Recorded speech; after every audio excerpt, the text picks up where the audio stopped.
कहे दुनिया के लोगों, कौन बनाया ये दुनिया? हिंदू के भगवान बनाया कि मुसलमान के भगवान बनाया कि सिख के भगवान बनाया कि ईसाई के भगवान बनाया? सब कहता है हमारा, मुसलमान कहता मेरा अल्लाह बनाया। मैंने पूछा, है मौलवी साहब, नेपाल में मेरा कार्यक्रम था, वहां मुसलमान लोग थे ज्यादा। पूछा, मौलवी साहब पूरे ब्रह्मांड की रचना किसने की है? तो मौलवी साहब उठ के कहा, अल्लाह ने किया है। मैंने कहा, अल्लाह जो किया सब कुछ बनाया अल्लाह? हाँ। मानव को कौन बनाया? पशु पक्षी को कौन बनाया? तो अल्लाह ने बनाया। मैंने कहा, सब कुछ अल्लाह बनाया तो सही सही बनाया कि इसमें भूल है अल्लाह से? कहा कि नहीं, सही सही अल्लाह बनाया। मैंने कहा, हमको लगता है कि अल्लाह से बनाते समय भूल हो गया। कहा, क्या भूल हुआ? मैंने कहा, सब कुछ बनाया लेकिन थोड़ा सुन्नत नहीं किया। अब औजार नहीं था कि क्या था, वो तो अल्लाह जाने। बिगड़ गया हमरा पर। ये बाबाजी सनका है, हम संकल है, सब कुछ बना दिया और कहा कि हमको छुट्टी नहीं है, और सुन्नत वहीं कर लेना तुम लोग। बंधुओं, ये दुनिया कौन बनाया? बनाने वाला कौन है? अगर देखा जाए तो सबसे ज्यादा जनसंख्या ईसाइयों की है। चीन, जापान, थाईलैंड, लंका, बर्मा, रूस, अमेरिका, इंग्लैंड, ऑस्ट्रेलिया, अफ्रीका, ऐसे विशाल विकसित देश ईसाइयों से भरा है। उसकी जनसंख्या 40% है, 40%। उसका कहना है ईसा ने पूरे दुनिया को बनाया, और ईसा का दिया हुआ ये बाइबिल मेरा ग्रंथ है। जो ईसा को नहीं मानेगा और बाइबिल को नहीं मानेगा वो नरक में जाएगा। उसके बाद है Islam 30%, Saudi Arab, Iran, Iraq, Bangladesh, Pakistan, Kazakhstan, Afghanistan, Algeria, Siberia, तुर्की, यानी पूरे विश्व में 60 देश मुसलमानों का। इनका कहना है अल्लाह ने पूरे दुनिया को बनाया है, और अल्लाह का दिया हुआ 5 ग्रंथ है, कुरान, जबूर, इंजिल, तौरात और हदीस। जो अल्लाह को नहीं मानेगा और जो कुरान को नहीं मानेगा वो दोजख में जाएगा। उसके बाद है हिंदू 25%। इनका कहना है ब्रह्मा ने पूरे दुनिया को बनाया, और ब्रह्मा के द्वारा दिया गया 4 ग्रंथ है, ऋग्वेद, सामवेद, यजुर्वेद, अथर्ववेद। जो ब्रह्मा को नहीं मानेगा, चारों वेद को नहीं मानेगा, वो नरक में जाएंगे। 5% सिख है। इनका कहना है गुरु नानक, गुरु गोविंद सिंह ने दुनिया को बनाया, और इनके द्वारा दिया गया ये गुरु ग्रंथ हमारा ग्रंथ है। जो गुरु ग्रंथ को नहीं मानेगा, नानक को नहीं मानेगा, वो नरक में जाएगा। फिर कौन बनाया दुनिया? किसका भगवान ये दुनिया बनाया? कौन बनाया? साहब कबीर कहते हैं भगवान, छठा प्रश्न है सदगुरु कबीर का, भगवान ने दुनिया जो बनाया वो सुखिया दुनिया बनाया कि दुखिया? बोलिए, यहां के लोग, धरती तल के लोग सुखिया हैं कि दुखिया? बोलिए तो है, सब दुखिया है। इसलिए कि 3 दुख है। जब से हम लोग मां के गर्भ से बाहर आए इस धरती तल पर, 3 दुख मेरे पीछे आया है। आदि, व्याधि, उपाधि। दैहिक, दैविक, भौतिक। दैविक दुख है जिसे हम प्राकृतिक दुख कहते हैं। जब से हम आए तब से ही प्रकृति हमें सता रही है। कभी शीतलहरी में हम जाड़ से ठिठुर के मर जाते हैं, कभी जेठ की दोपहरी में लू लग के मर जाते हैं, कभी भादों के अंधरिया रात में डूब के कहीं मर जाते हैं। कहीं तूफान, कहीं भूकंप, कहीं पत्थर गिरना, कभी बिजली गिरना, कभी ठनका गिर जाना, कभी खेत में गेहूं सड़ जाना, कभी खेत में धान रह जाना। ये प्राकृतिक दुख हम सह रहे हैं आज तक सारे लोग। और दूसरा दुख है व्याधि। माता पिता के द्वारा ये शरीर बना, कच्चा तत्व का शरीर है, इसमें टीबी होगा, दम्मा होगा, कैंसर होगा, डायबिटीज होगा, एड्स होगा, लकवा होगा, पोलियो होगा, काला जार होगा, मलेरिया होगा, ब्लड प्रेशर होगा, कभी पेट में दर्द होगा, कभी माथा में दर्द होगा, कभी दांत में दर्द होगा, कभी कान में दर्द होगा, कभी हाथ टूट जाएगा, कभी पैर टूट जाएगा, कभी सांप काट लेगा, कभी बिच्छा काटेगा, कभी कुत्ता काटेगा, कभी गीदड़ काटेगा, कभी रेल से कट जाएंगे, कभी बस से पिचा जाएंगे, कभी पानी में डूब के मर जाएंगे, कभी पेड़ से गिर के मर जाएंगे, कभी करंट लगेगा तो मर जाएंगे, कभी भर रात मच्छर नहीं सोने देगा, भर रात खटमल नहीं सोने देगा। ये दूसरा दुख है। और तीसरा दुख है घर घर में पति पत्नी में लड़ाई झगड़ा, सास बहू में लड़ाई झगड़ा, और भाई भाई में, पिता पुत्र में, चचा भतीजा में, दादा पोता में, साला बहनोई में, ससुर दामाद में, गुरु चेला में, जात जात में, जात पर जात में, गोतिया देहात में, पट्टी पटीदार में, हिंदू मुसलमान में, हिंदुस्तान पाकिस्तान में लड़ाई झगड़ा। ये तीन दुख हमारे पीछे है। ऐसा दुनिया ब्रह्मा जी ने क्यों बनाया है? कोई पूछने वाला? ऐसा दुखिया दुनिया ब्रह्मा जी ने क्यों बनाया? कबीर साहब का प्रश्न है कि तो अपने भगवान से क्यों नहीं पूछा आज तक, उल्टे उसका पूजा करने जाते हो। एक तो मियाँ सुत्थर और दूसरे खैलन प्याज, एक तो दुख देने वाला देवता और दूसरे लोग आरती दिखाने जाता है। देवता की आरती दिखाई जा रही है। यहां सारे लोग दुखिया बैठे हैं। क्या नरेंद्र मोदी जी सुखिया है? तो जिस दिन मोदी जी का शपथ ग्रहण हो रहा था उसी दिन माननीय मनमोहन सिंह का गेठड़ी बना गया। वो समय आएगा कभी नरेंद्र मोदी जी का भी गेठड़ी मोटड़ी गद्दी से बना गया।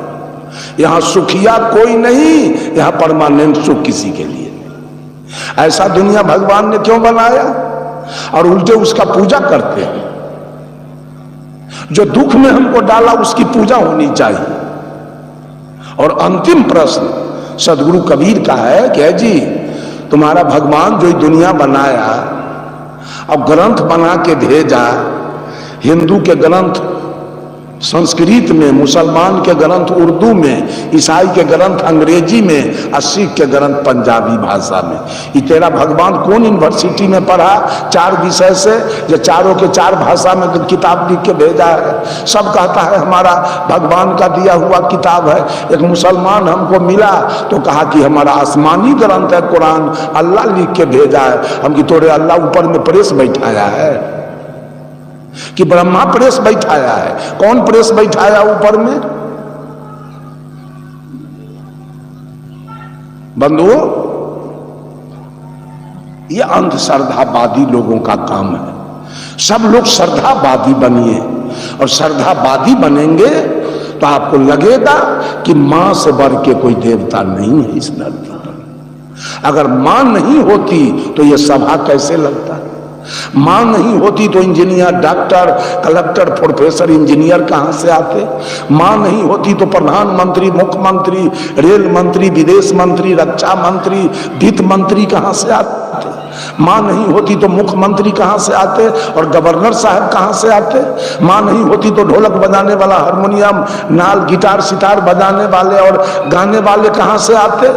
मां नहीं होती तो गुरु चेला कहां से आते? सबका श्रेय यही मां है, और मां से बढ़ के इस धरती पर कोई देवता पैदा नहीं। ये श्रद्धावादियों का काम है कि अपने अपने मां का सेवा करे और अपने अपने मां का पूजा करे। और दूसरे देवता हमारे, तो मैं कह रहा था वेद के बारे में। वेद अगर आप अपने को मान लिया जबरदस्ती, आप अपने को हिंदू कहते हैं, तो हिंदू का मुख्य ग्रंथ है वेद। और वेद ने किस देवता को माना? वेद ने कहा मातृदेवो भव।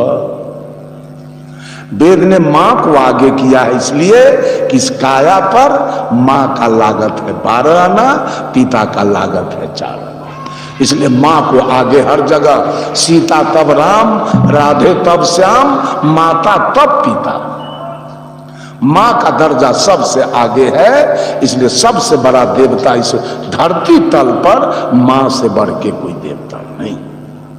माँ बाप से बढ़कर जग में कोई दूजा नहीं खजाना। जिसने तुझे जन्म दिया रे दिल उसका नहीं दुखाना।